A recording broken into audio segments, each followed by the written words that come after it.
Quien les habla, María Galindo, integrante del Doctorado Latinoamericano en Educación, Políticas Públicas y Profesión Docente. En el marco del Seminario de Investigación 1, les presento a continuación el análisis reflexivo de la siguiente obra, que es esa cosa llamada ciencia. Esta es una obra de Alan Chalmers, que es considerada una guía básica para todas aquellas personas que deseen formarse dentro del mundo de la investigación. ¿Qué es esa cosa llamada ciencia? Es una obra que ha sido traducida en varios idiomas, tiene 6 ediciones y ha sido publicado en varios países. Vamos a conocer un poco, para hacer este viaje interesante de qué es esa cosa llamada ciencia, conozcamos un poco a su autor Alan Chalmers. Alan Chalmers, él nació en Bristol, Reino Unido, en el año 1939, es físico, profesor y filósofo egresado de la Universidad de Londres.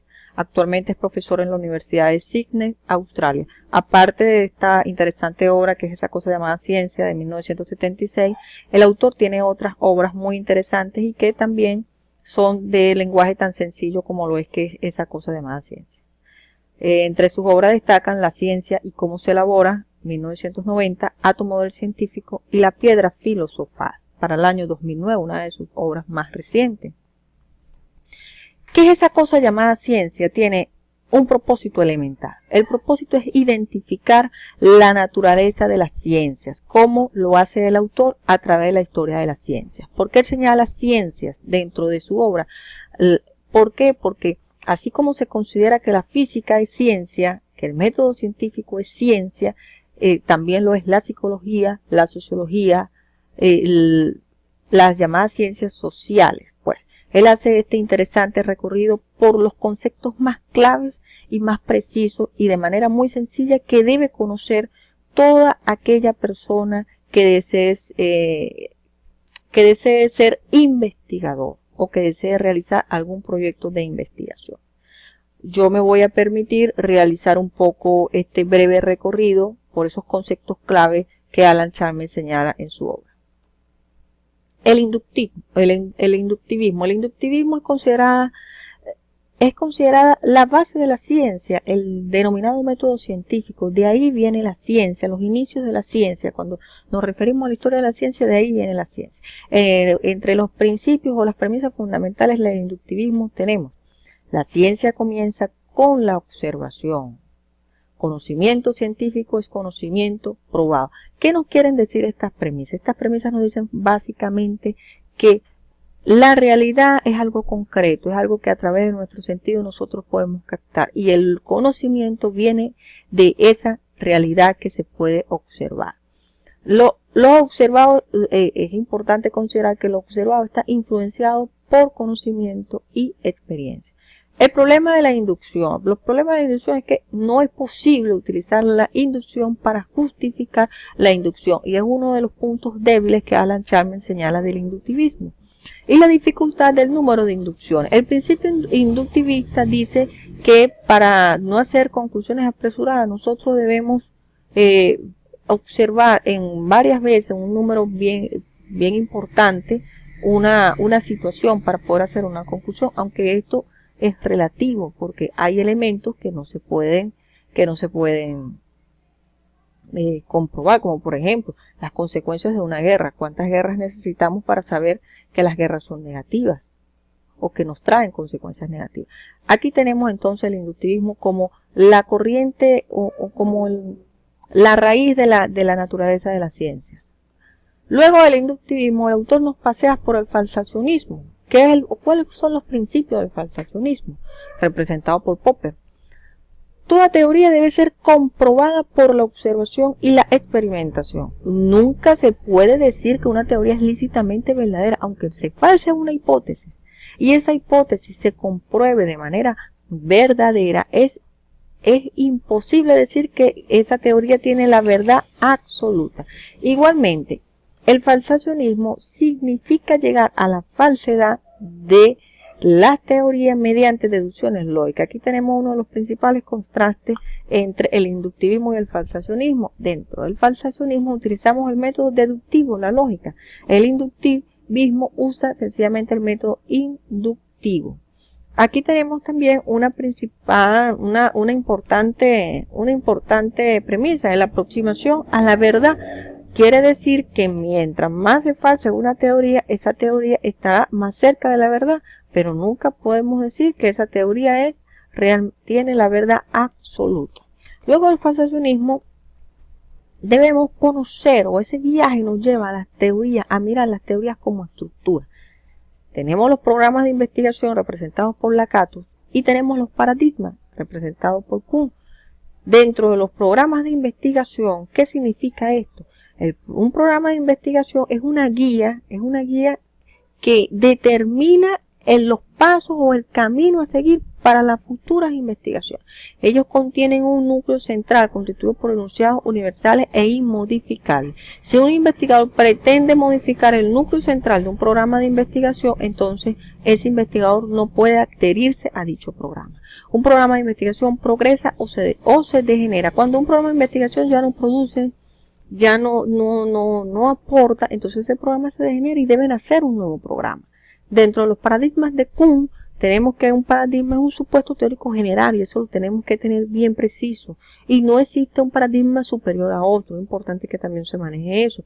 El paradigma guía el modo en que el científico ve el mundo y considera los factores sociológicos. O sea, dentro del paradigma como estructura, tenemos que depende de la realidad, de la comunidad, de quien investiga el paradigma, ¿ok?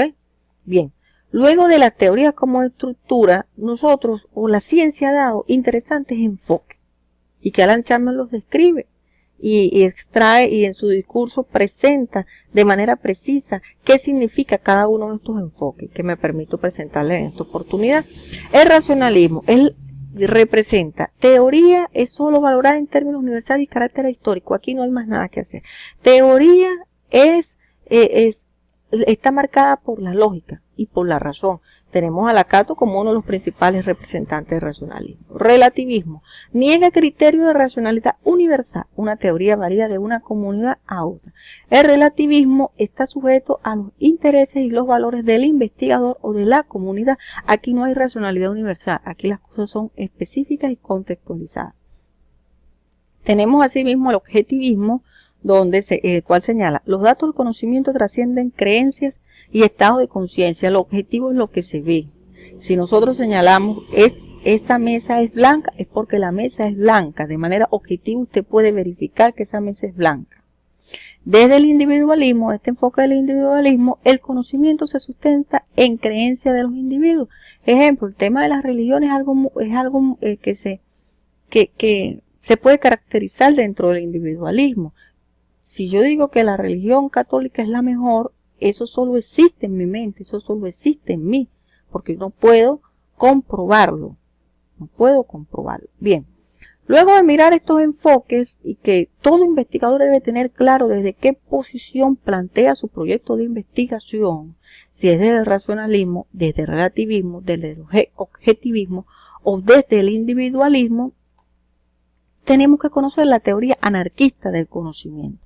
La teoría anarquista del conocimiento nos dice que la ciencia no puede ser explicada por reglas metodológicas y que todas las metodologías tienen sus limitaciones y la regla parece ser todo vale, lo cual es, o sea, desde un criterio de Alan Chapman y muy particularmente de quien les habla, es una utopía.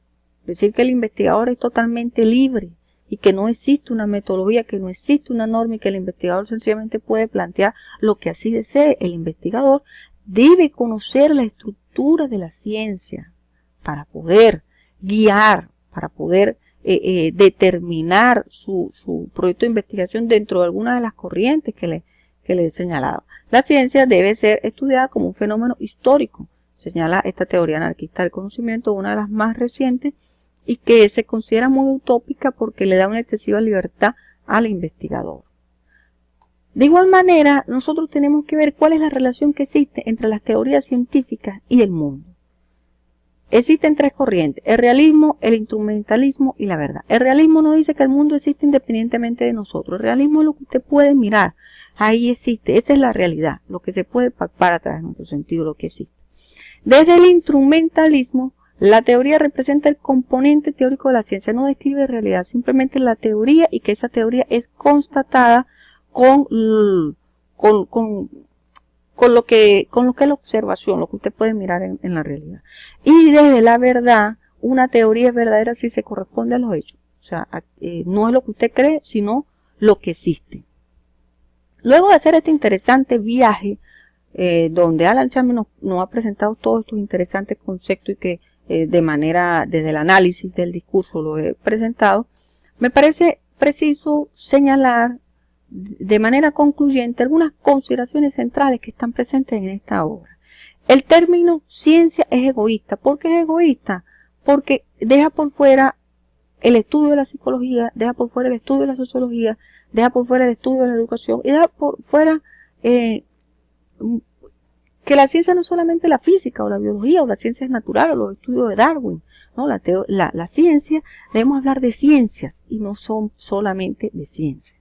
El investigador es quien construye sus métodos. ¿Cómo lo construye? Lo construye a partir de toda esta historia que les acabo de narrar. Construye conociendo cómo la ciencia ha evolucionado y ha progresado. No puede aceptar recetas metodológicas impuestas. Para apoyar, otra interesante consideración es que para apoyar o contrarrestar una postura, el camino es investigar sobre ella. Si el método científico no es la posición de su preferencia, usted no quiere apoyar el método científico, investigue sobre él. Si usted no quiere apoyar el racionalismo, investigue sobre él. ¿Por qué? Porque es lo que le dan los argumentos para apoyar o para contrarrestar esa postura. Bien. Otra consideración muy importante es que ciencia es conocimiento que se desarrolla históricamente y es uno de los elementos que señala Alan Chapman. Bien. La confirmación tiene un papel importante en la ciencia, o sea, la observación, la experimentación y la comprobación son elementos precisos dentro de la historia de la ciencia y que aún tienen total validez. Y algo muy importante es que siempre hay posibilidad de un desarrollo más profundo de lo que usted está investigando. En resumen, y para concluir, el libro ¿Qué es esa cosa llamada ciencia? Nos lleva a una experiencia muy importante, una experiencia que nos presenta las posiciones que han marcado históricamente el desarrollo y la evolución de la ciencia y que nos presenta una visión crítica de cada una de esas posiciones y que lo importante es que usted como investigador tome sus propias decisiones, que usted como investigador conozca toda esta corriente y que usted como investigador construya sus propios métodos de investigación, respetando por supuesto toda la historia de la ciencia y cómo usted va a construir esos métodos. Estos métodos se construyen de acuerdo a al propósito que usted formule en su proyecto de investigación. Es muy importante saber, es muy importante conocer la historia de la ciencia. ¿Qué es esa cosa llamada ciencia? Nos habla de una historia que toda persona dedicada a la investigación debe conocer. Muchas gracias por su atención. Les habló la profesora María Galindo.